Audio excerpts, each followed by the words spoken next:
I am Pablo Picasso, a Spanish painter and sculptor, widely recognized as one of the most influential artists of the 20th century. I co-founded the Cubist movement and contributed to the development of modern art through my innovative approaches to form, color, and perspective. Here are some facts about me. I controlled and emotionally drained my women. All my children stayed away from me. In response to the rejection, I tried to disrupt the career of my beloved. He committed suicide because of me. All facts are truth. I am ashamed of some things, and some things almost destroyed me. However, it is an integral part of my life. It proves that famous people have the same problems and life challenges as everyone else. Now all about it in more detail.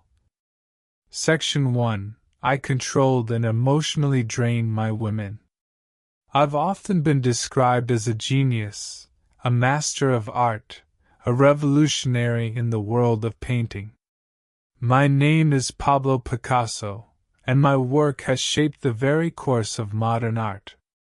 But behind the brushstrokes, the clay, and the chisels, lies a man whose relationships, particularly with women, have been fraught with complications, manipulation, and exploitation.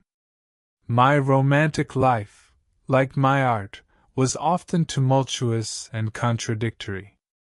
I was both the lover and the destroyer, the one who loved deeply and the one who abandoned without remorse. Let me start with Olga Koklova. She was my first wife, and the one who endured the most.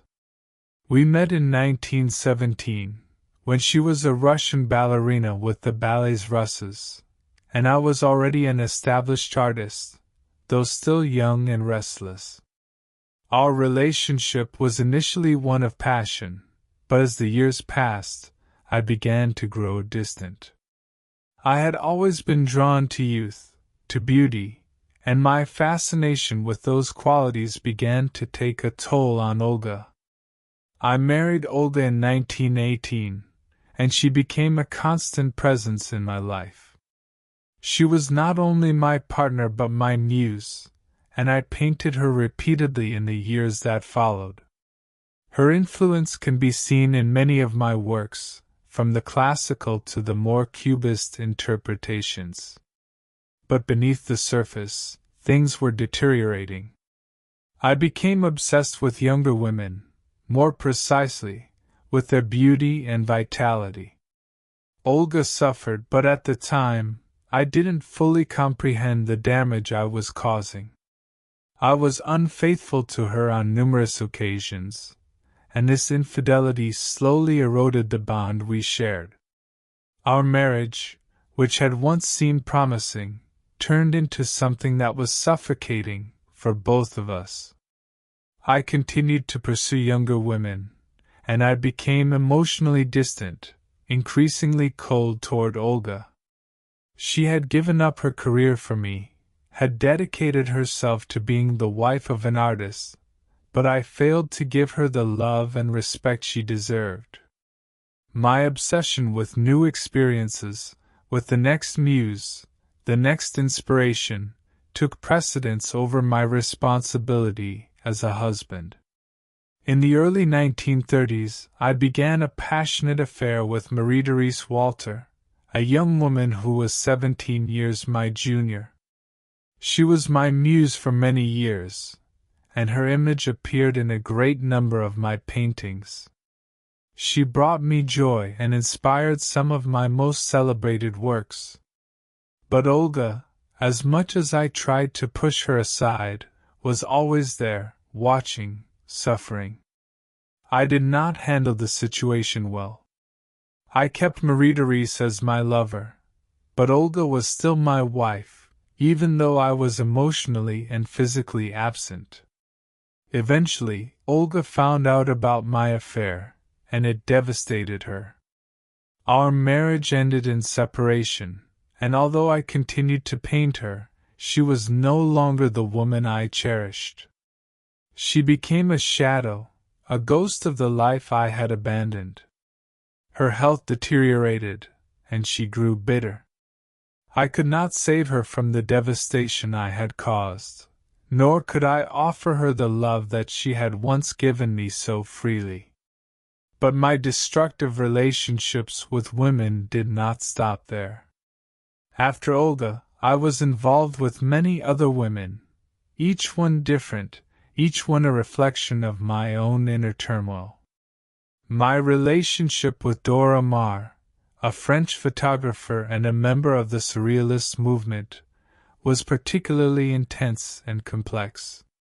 Dora came into my life in the late 1930s, at a time when my marriage to Olga was effectively over, though we were still legally bound. Dora was both my lover and a muse, and we spent many years together. Dora was passionate, intelligent, and beautiful, but our relationship was toxic. I was cruel to her, both emotionally and mentally.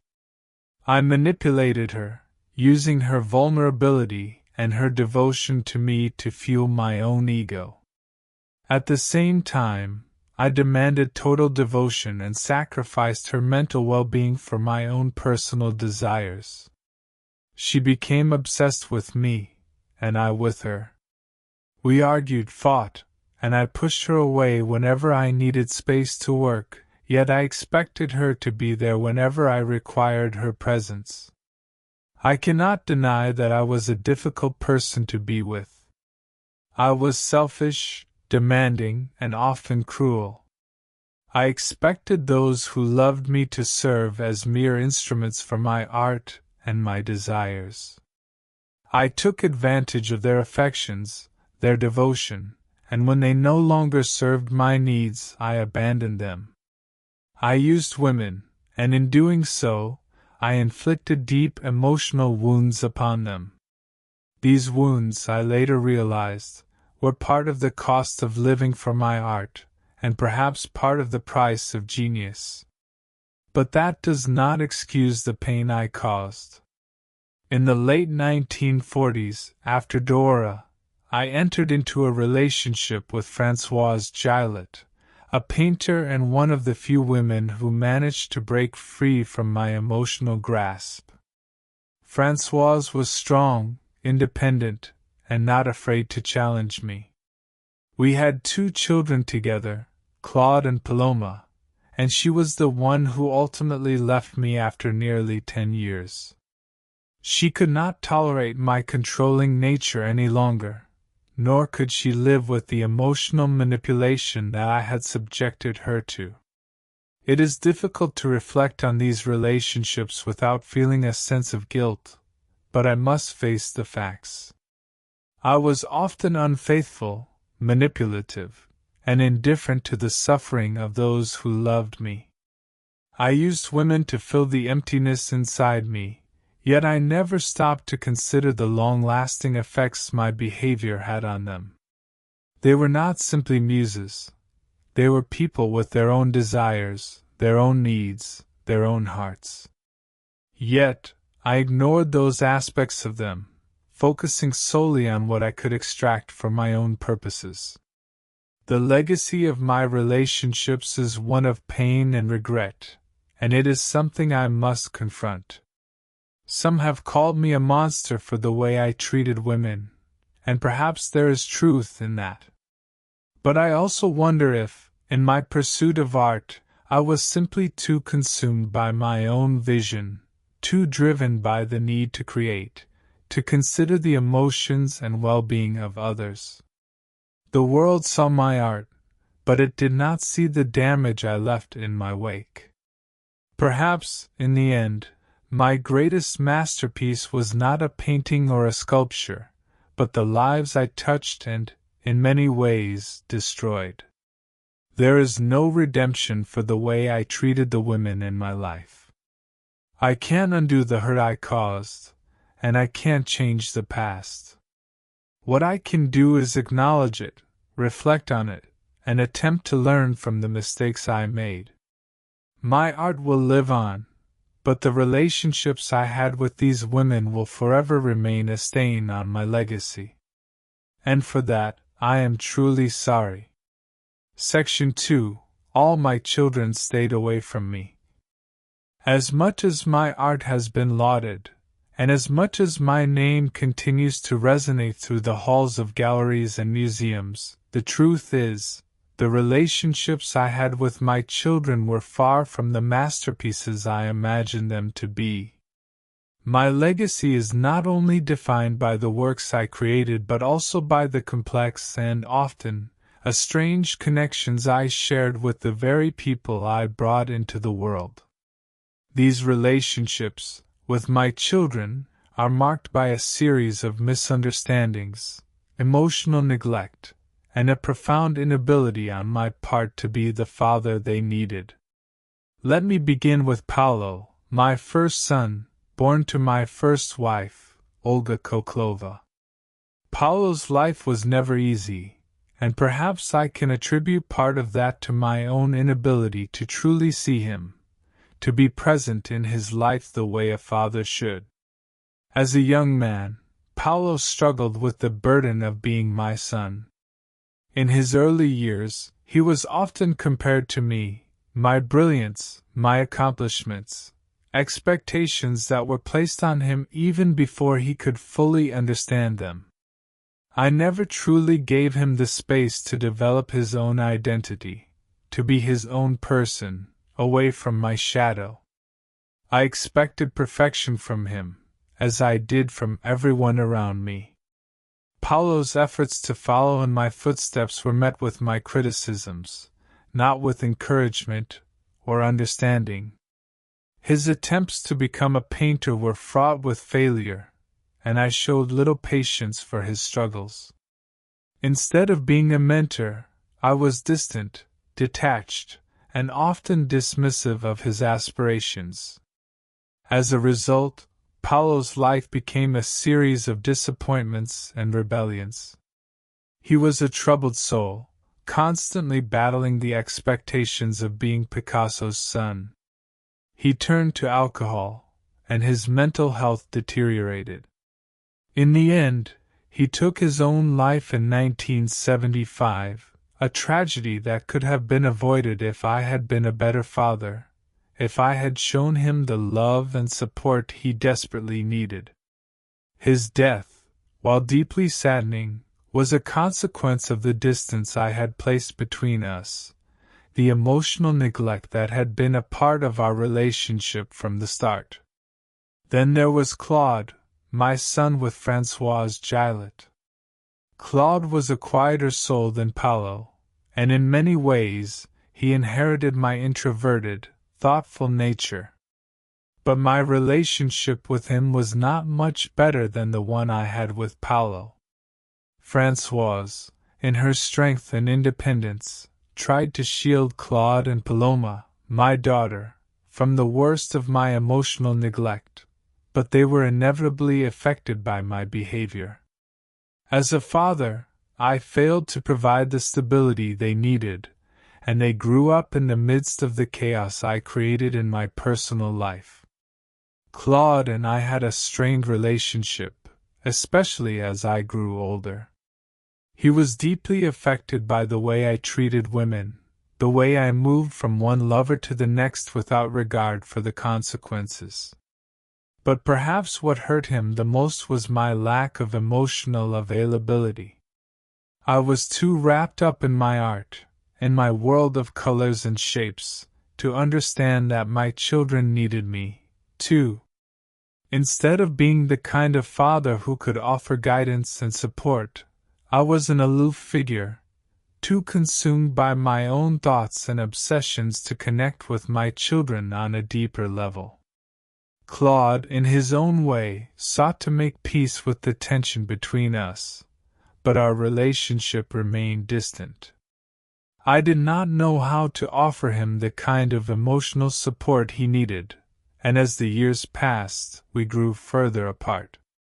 He was a sensitive young man, and I, in my arrogance and self-centeredness, failed to recognize the depth of his needs.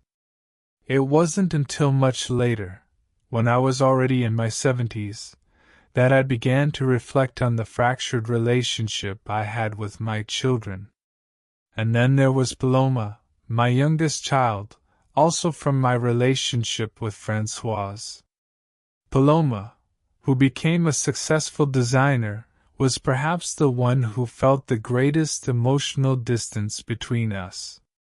I loved her, of course, but like with Claude, I was unable to fully connect with her. As a child, Paloma was a symbol of hope for me, a chance to do things differently, to correct the mistakes I had made with Paolo and Claude. But even with her, I was incapable of giving her the love and attention she deserved. Paloma, unlike Claude, distanced herself from me as she grew older. She witnessed the destruction I wrought in my personal life and could not understand why I treated the people closest to me with such disregard. She, too, eventually sought distance from me. While she achieved success in her own right, she carried the burden of being Picasso's daughter, a shadow that loomed over her. As with Claude, our relationship was marked by a deep sense of emotional absence. I could not be the father I should have been, and in the end, Paloma chose to move on, creating a life far removed from the chaos of my own. Reflecting on these relationships, I cannot deny that I failed my children. They were not just figures in the background of my life. They were living beings, with their own dreams, struggles, and desires. But I was too consumed by my own artistic pursuits, too wrapped up in my own genius, to truly see them as individuals with their own needs. I demanded too much from them without ever giving them the emotional foundation they required. As much as I shaped the world with my art, I failed to shape the world for them. They were my legacy, but they were also casualties of my own ego and selfishness. It pains me to think that my children, whom I loved in my own way, had to suffer because of the emotional neglect I subjected them to. I was unable to offer them the emotional security they needed to thrive, and as a result, our relationships were fraught with distance, misunderstandings, and ultimately, estrangement. There is no way to undo the damage I caused, no way to turn back time and be the father they deserved. All I can do now is acknowledge the hurt I inflicted upon them. I was not the father I should have been, and for that, I am deeply sorry. My art will remain, but the relationships I had with my children are a tragic part of my legacy. A legacy that cannot be entirely celebrated without acknowledging the pain I caused those closest to me. Perhaps, in the end, it is not only the works of art that define a person's life, but the relationships they form and the love they give. In this respect, my legacy will always be incomplete. Section 3. In response to the rejection, I tried to disrupt the career of my beloved. She left me. Françoise Gillet. She walked out of my life as if I were just another man. Me. Pablo Picasso, the great, the immortal, the master of lines and light. How does one reconcile such a blow? I, who have been adored, worshipped, followed like a star across the heavens, she turned her back on me as though I were a shadow cast by the setting sun. I remember the first time I saw her. Those eyes, sharp as a blade, cutting through my ego, my charm. She was not like the others. She did not crumble under my gaze, nor tremble at my touch. She had her own fire, her own colors that could not be dimmed by the blaze of mine. And I, like a moth, was drawn to her brilliance. But brilliance is dangerous, no? It demands attention, threatens to rival even the brightest star. I loved her, yes, in my own way. But I loved control more. I loved the feeling of her orbiting me, as all others had. I loved the way she admired my work, my genius, but I could not bear the moments when she dared to claim her own. Ah, Françoise, you were too much like me. That was the tragedy. You painted with a passion that rivaled my own. You spoke with a sharpness that left no room for my usual seductions. And when I strayed, as I always did, when I sought solace in the arms of others, thinking you would endure as they all had, you did not bow, did not yield. You stood tall, unbroken, and when the weight of it all grew too heavy, you left. The day she walked out, the air in my studio turned cold. The walls seemed to close in, and for the first time, I felt small. Me, the man who had shaped the art of an era. I wanted to shout, to rage, to destroy every canvas that bore her name in my mind. But instead I schemed. Yes, I tried to ruin her. I confess it now. I whispered poison into ears that could ruin her career, dismissed her talents as trifles. It was a petty act, born of a wound too deep to heal. She had not just left me, she had refused me. She had stripped away the illusion that I was invincible, untouchable. And yet, even as I sought to diminish her, I could not forget her. Her laugh, her defiance, the way her brush moved across a canvas with a rhythm that matched my own. She haunted me, Françoise did, not as a ghost, but as a truth I could not erase, that love, true love, does not bow to power or genius. It demands equality, demands respect, and when denied, it will walk away, no matter the cost. I lost her.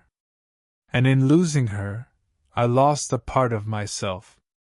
My art, my fame, my lovers, they all continued, but the wound she left never quite closed. Perhaps it is better this way. A man like me, selfish, vain, consumed by his own brilliance, does not deserve a Françoise. She is out there still, painting her own world, untouched by my shadows. And I remain here, surrounded by my works, my accolades, my emptiness. Yes, Françoise Gillet left me. And for that, she is braver than I ever was. Section 4.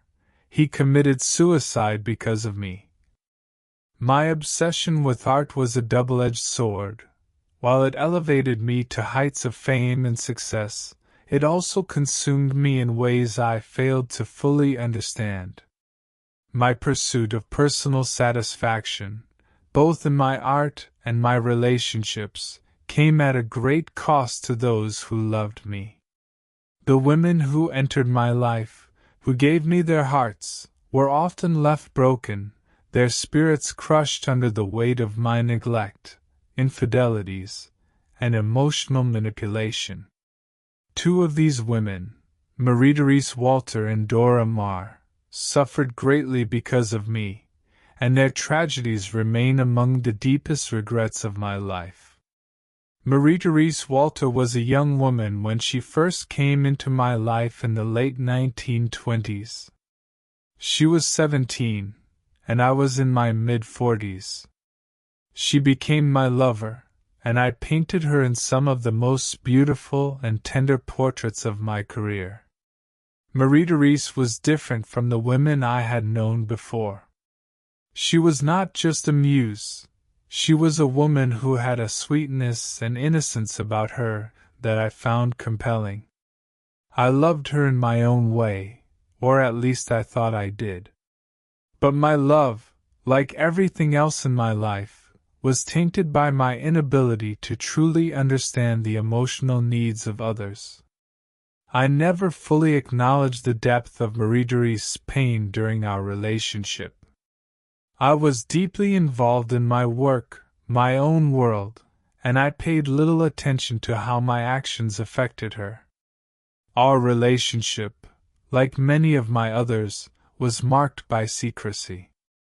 I kept her hidden from the public eye, even though I painted her prolifically, capturing her in numerous works that stand as some of my most celebrated pieces. She became my private muse, my obsession, but I failed to provide her with the love and security she needed. Marie-Therese suffered from my neglect, and as the years went on, I became more distant from her. In the early 1930s, I became involved with Dora Maar, a photographer who was also one of my muses. Dora was an incredibly talented woman, but she had a complex, volatile nature, and our relationship was fraught with emotional turmoil. She was deeply affected by my behavior, and our time together was marked by intense emotional highs and lows. While I was with her, I was often distant, preoccupied with my art, and even cruel at times. My infidelities, my egocentric tendencies, and my emotional neglect took a heavy toll on Dora, who was already struggling with her own mental health issues. It was during this relationship that Dora suffered a nervous breakdown. I was unable to offer her the support she needed. Instead, I pushed her further into despair. I saw her breakdown as a reflection of her own weaknesses, not recognizing that I, too, was responsible for much of her suffering. Dora's breakdown was a tragic reminder of the emotional toll my selfishness and lack of empathy had on those closest to me.